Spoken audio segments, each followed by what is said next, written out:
When I moved to Pittsburgh, I was told about a guy that taught communication at Pitt who was the best teacher you could ever have and one of the smartest guys you could ever meet.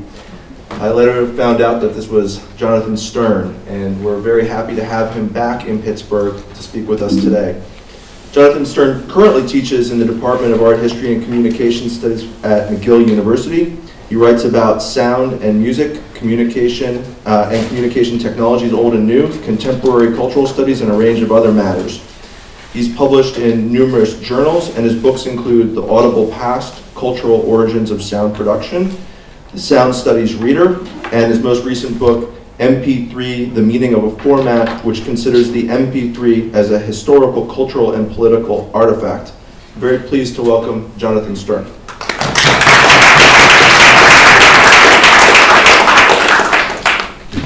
Greetings, I bring you this message from Montreal. Is that legible in the back? Okay, good. This is just in honor of Trevor's talk.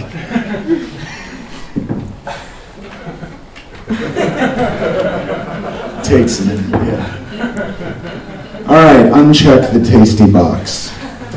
So, I'm going to do something a little different. This is the quote-unquote book talk from the quote-unquote book.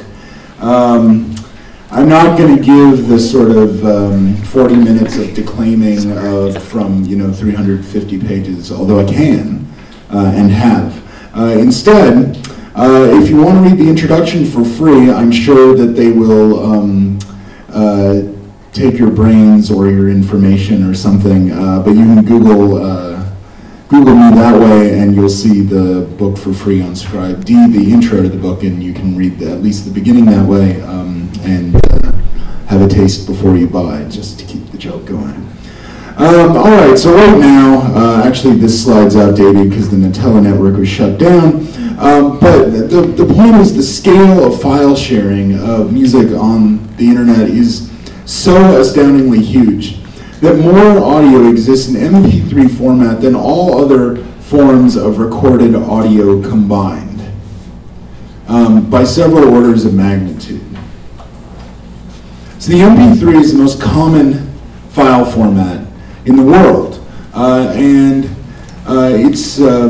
it happened pretty quickly, and it's going to be very difficult to unseat for reasons that we can discuss. And the reasons for this are actually pretty simple on a technological level. I mean, there's a question of why the MP3 beat out other formats, but generically the MP3 is called a compressed file format because basically you take data that take up more space, that is a track on a compact disc, and you make them smaller. And there's two ways that this is done. One is through what's called lossless compression, which is the same thing as a zip or a stuff-it file.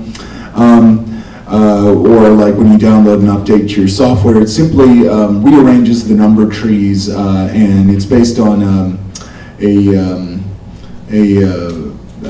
algorithm developed by people that work with Claude Shannon. A guy named David Huffman was a student of Shannon's, and yeah, so that just gets rid of the redundant data. But what's more interesting is you only get about a file about half the size. So today if you make a lossless audio file, it's only about 50% of the size. That wasn't small enough when they were developing the technology in the 80s and 90s, and for a lot of reasons it's still not small enough today.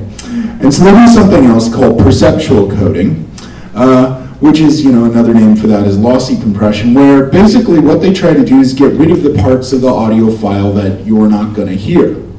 In other words, if you're not going to hear that part anyway, we're going to throw it out on the encoding end. We produce a much smaller file. You can put many, many more on your hard drive or send many more down a line.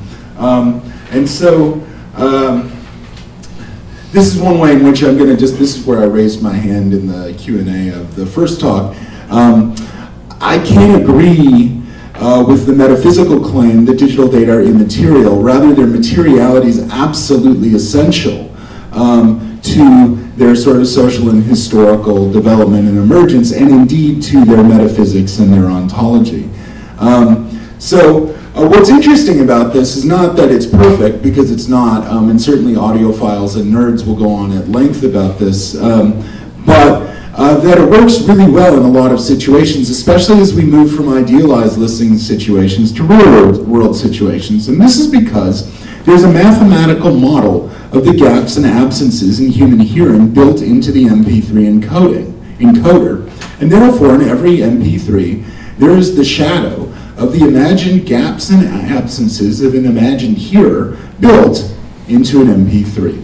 And this is what got me interested in the format. Sure, I care about file sharing. I'm interested in it. Last chapter of the book's called Is Music a Thing?, where I talk a lot about file sharing and sort of the industrial structures around it. And sure, I'm interested in questions of sound quality, about which I'll have more to say in a moment. But the thing that really fascinated me is, where did this hearer come from? How did we actually write a model of hearing into audio software that then yields the most common form of recorded audio in the world? And so we're all sort of carrying around this model. And that's how we get a 100-year history of the MP3 format, because it turns out this model comes from psychoacoustics, which is a field of research based on inquiry into human perception. And psychoacoustics, in its modern form, developed out of AT&T trying to shove more phone calls into its infrastructure. In other words, exactly the kinds of processes that Trevor was talking about, except in this case, not even capitalizing on labor or turning non-labor into labor, but literally harvesting life force and putting it into the phone system, in the sense of how can we integrate the gaps and the absences of people's hearing into phone systems. And we know this today because, you know, the real difficulty of understanding speech over mobile phones, because they don't even bother reproducing, for instance, the difference between an S and an F sound, assuming that you will understand it from context. And that has a history in psychoacoustics as well. So I'm going to give you 3 quick conclusions of the book. Then, shockingly, we're going to move to a structured Q&A, and then I will wind up talking just as much as the other speakers, but not in the same order.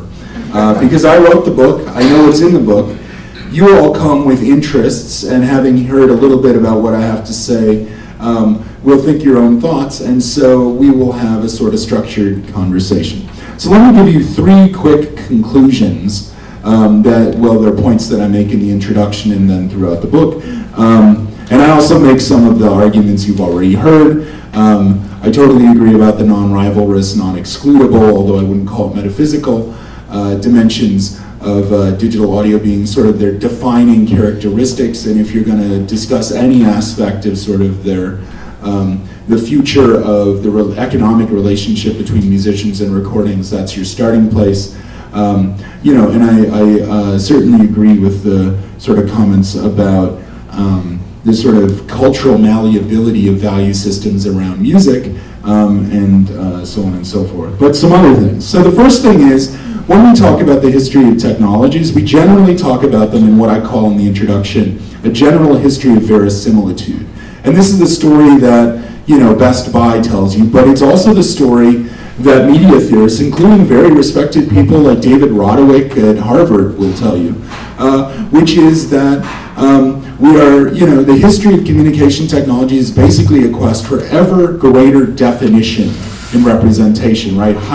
More pixels on your screen, more bits, and higher sampling rate in your sound, both in the analog and the digital realm. And as you achieve higher definition, the story is you achieve higher fidelity to reality. There's 2 fallacies in this. One is an aesthetic fallacy, which is that reality is high definition, because in fact, our senses are not exact analogs of digital and analog electronic instruments for producing sounds and images, so that, for instance, in a movie, character turns around, walks away from you, the crisp high end on their voice remains, which is exactly different from what would happen in a room. But as Michel Chion says, this aesthetic we prefer, effectively hyper-realism, not even realism. And of course, we know realism is not reality. Second reason is because the history of communication technology is not a uniform, it's not even forget, you know, progress, it's not even a uniform quest for higher definition. In fact, there are many other possible histories, and the one I trace out in my book, I call a general history of compression. And the general history of compression is about the infrastructural life of communication. That is, we try to store data, we try to move them around, we try to share them, we try to use them. In those eventualities, and certainly in their institutional existence in a profit-based economy, questions of efficiency become incredibly important. And so I'm interested in not maximal representation, but you could say sufficient representation for various kinds of experience. And this compression history isn't just about psychoacoustics and telephones. You know, imagine broadly, it could be you could push it much further back. You could talk about, why do we fold letters to put them in envelopes? Why do records spin? Why does tape and film spool? In fact, we could talk about the invention of the point and the number 0 in the Middle Ages, and probably the absence of vowels in the Hebrew alphabet if we want to be really hardcore. So there's, you know, as a way of thinking about communication history, there's a really rich potential here, and certainly for understanding MP3s, and I think a lot of digital media online, and in fact the birth of ideas of information and the bit, without this sort of notion of the desire for, the drive for, the search for, and the use of compression in media history, we ain't got nothing. Second thing is, and this directly stems from the first, if you want to talk about important media historical changes, we have to stop thinking in what I would call a uniscalar way. And that is, we in general talk in media history in terms of a single scale, which is the medium. And the medium is generally understood through, you could say synecdochally, through its manifestation in consumer electronics, right? Radio and the radio, television and the TV set, film and the cinema, and on and on and on. But in fact, many of the important historical changes now, but also looking backwards, we're not at this level of the one that's sort of most perceptible and most obvious to the consumer, but rather either at much larger infrastructural levels or at the levels of formats, of standards, of protocols, and what we now call platforms. And so the beginning of the book, the first title is called Format Theory, which is meant really as a nose tweak on medium theory. I'm not saying we should all go study formats all the time. I'm just saying for this book, because the MP3 is a file format in the same sense that a doc or a PDF or something else is, complete with all the sort of proprietary and standards-based architecture, that we need a much more robust way of thinking about format. And actually, there's some very interesting cinema studies scholars like Charles Ackland and Heidi Wasson, both in Montreal, continuing the tradition of citing our colleagues, that are also doing wonderful work on like alternative film formats and their histories and so on and so forth. And then finally, just a very simple point about the history of hearing, which is everything we say we know about hearing in its state of nature, especially in auditory sciences, is entirely determined by the social interaction between ears and technologies over the course of the long 20th century. There is nothing we can claim to know about the nature of hearing that is not a result, in part, of the industrial imperatives of telecommunication over the long 20th century, and that's one of the arguments I sort of spool out in the book.